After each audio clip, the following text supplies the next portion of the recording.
américaine, c'est les États-Unis. On dit dire que le marché est complètement guidé par les US. Et du coup, les trois grandes orientations annoncées par le gouvernement Trump, première chose, c'est le protectionnisme. Donc c'est très bien. Trump, ce qu'il veut, c'est remettre, même si les États-Unis font très bien, c'est d'avoir vraiment cette puissance américaine extrêmement forte et faire plaisir aux consommateurs américains qui regardent, c'est le S&P, le niveau du S&P, donc le boursier américain, comme le CAC 40 en France. Et du coup, pourquoi? Parce qu'aujourd'hui, vous avez quand même 65% des Américains qui sont investis, enfin 65% de l'épargne américaine, des Américains, est investi en bourse. Pourquoi ce segment-là? C'est parce que, avec une expérience de plus de 50 ans derrière nous déjà, donc c'est vraiment le segment sur lequel on a observé la plus forte concentration de valeurs de croissance. Parce que c'est ça qui nous intéresse quand on investit sur une opportunité, c'est le potentiel de création de valeur et sa croissance. Donc aujourd'hui, ce sont plus de 600 sociétés en portefeuille que gère Eurazeo sur trois classes d'actifs principalement, donc le private equity, la dette privée et les actifs réels. Donc quand on dit actifs réels, ça englobe immobilier et infrastructure. Donc aujourd'hui, on a un fonds qui fait une taille, je l'ai dit, de 2,6 milliards avec à peu près 2 milliards qui sont investis. Donc en fait, si on regarde un peu l'actualité, on coche toutes les cases, tout le cahier de charges que l'on a établi. Un fonds qui est presque entièrement investi, donc avec 2 milliards investis, un fonds avec une performance qui est encore dans la fourchette haute de l'objectif visible qu'on s'est fixé, avec 7,5% de performance en 2024, et une forte diversification, principalement en France et en Europe, et sur des secteurs qui ont la capacité d'être contracycliques.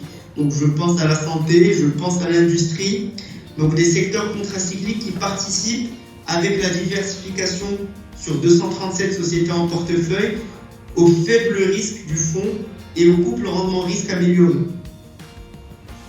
Donc sur l'année 2024, on a investi à peu près 700 millions sur 33 transactions, 26 en dette privée et 7 en private equity secondaire. Et généralement, ce qui plaît aux clients et ce qui plaît aux partenaires quand on présente ce fonds-là, c'est cette courbe de performance linéaire. Et j'attire votre attention sur le fait qu'elle est décorrélée des marchés boursiers. Je prends un exemple, sur 2023, forte volatilité sur les marchés, EPVE3 fait sa meilleure performance à date. Je peux prendre sur 2022 aussi, on a observé une forte volatilité sur ces marchés-là, avec 7,1% de performance. Donc vous voyez, on est sur une performance linéaire, stable, durable, et avec une faible volatilité parce que le fonds a une volatilité de 0,97%. Et sur ce point-là, on s'est essayé un exercice de comparaison, vu que la VL, en fait, elle est hebdomadaire, donc on peut facilement, on va dire, comparer ce fonds et cette performance avec les principaux indices boursiers européens. Donc, on a en bleu foncé la volatilité, donc l'écart type de rendement du fonds OPVE3, et en bleu ciel, l'écart type de rendement du stock 50, donc qui rassemble les 50 plus grandes capitalisations boursières européennes. Donc on voit qu'il n'y a pas photo en termes de volatilité, on est sur quelque chose de stable et de prédictible sur le PVE3. Eurazeo aujourd'hui, on arrive, vous l'avez vu, à aller chercher des performances annuelles moyennes aux alentours de 7%. C'est dans le cahier des charges du fonds, on va aller chercher entre 6 et 8% de performance régulièrement chaque année, avec un niveau de volatilité inférieur à 1%. Pour vous donner un ordre d'idée, un fonds action traditionnel, au minimum, il va se situer à 15%, ça peut monter jusqu'à 20-25% de volatilité. Donc on peut prendre des moins 20, moins 25, plus 30, la volatilité c'est ce qui mesure le risque. Avec un fonds avec une volate inférieure à 1, vous l'avez vu, le graphe il était éloquent sur la fin, on a une courbe qui est quasiment en ligne droite. Donc ça, je pense que pour vous, c'est très rassurant. La dette privée offre ce type de performance Et pour nous aussi, ça nous permet de dormir sur nos deux oreilles, parce que forcément, voilà, on ne veut pas qu'il y ait trop de stress au niveau de nos portefeuilles.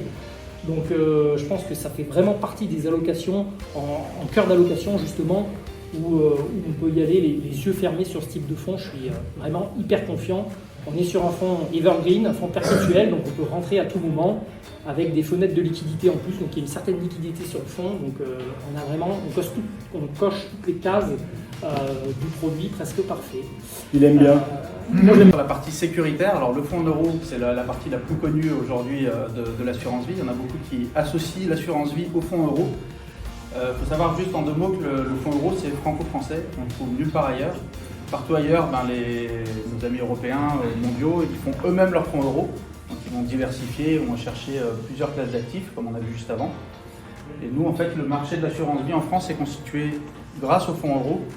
C'est à peu près 1800 milliards qui est investi sur le marché. Sur ces 1800 milliards, c'est 80% de fonds euros qui sont investis dans l'assurance vie. L'idée, en fait, le fonds euro, c'est qu'on achetait des obligations.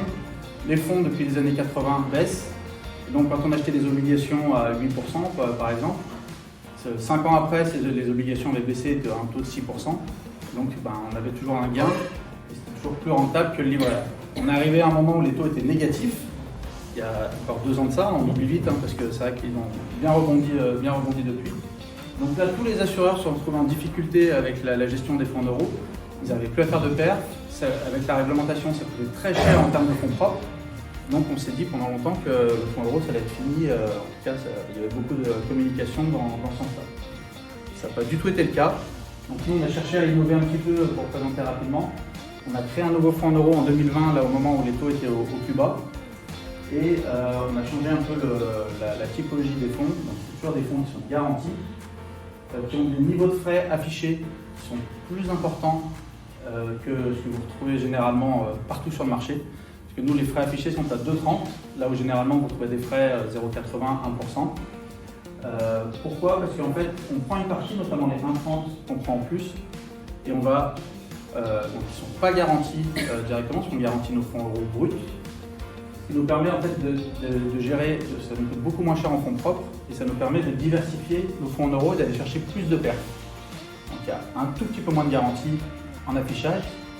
Et la contrepartie, en fait, les 1,30 de frais de gestion qu'on prend en plus, on les prend d'une main et on les reverse directement dans la poche de participation bénéfice. On n'a pas besoin de faire plus de pertes parce qu'on se met dans la poche pour faire du rendement. C'est vraiment juste en affichage et ça permet d'avoir moins de fonds propres à sortir. Donc là, le fonds est tout neuf, donc c'est pas très parlant aujourd'hui en termes de pertes. Le fonds, il a fait 3,01 l'année dernière, donc il se situe vraiment dans les meilleures performances de marché. L'idée, c'est on investit, on l'a créé au bon moment, donc là où les obligations sont importantes. Donc tout ce qu'on achète aujourd'hui donnera des rentabilités qui sont au moins à 3,01. On a déjà fait quelques réserves. Et l'idée, c'est de continuer à investir tant qu'on peut pour aller chercher des rendements qui soient là aussi supérieurs à la moyenne du marché. Et vous avez la possibilité de combiner le fonds classique, ce fonds-là, et tout ce qu'on fait aujourd'hui sur le marché, ce qu'on a vu tout à l'heure, du private equity, des fonds c'est vraiment tout à disposition avec le même système de frais que ici, mais voilà, je voulais juste remontrer qu'on a toutes les briques sur le contrat. On parlait de private equity tout à l'heure, donc on a cette partie, on a bien sûr tous les fonds qui étaient proposés par Benjamin. Merci d'avoir suivi cette vidéo et n'hésitez pas à liker, à commenter et à partager cette vidéo. À très bientôt.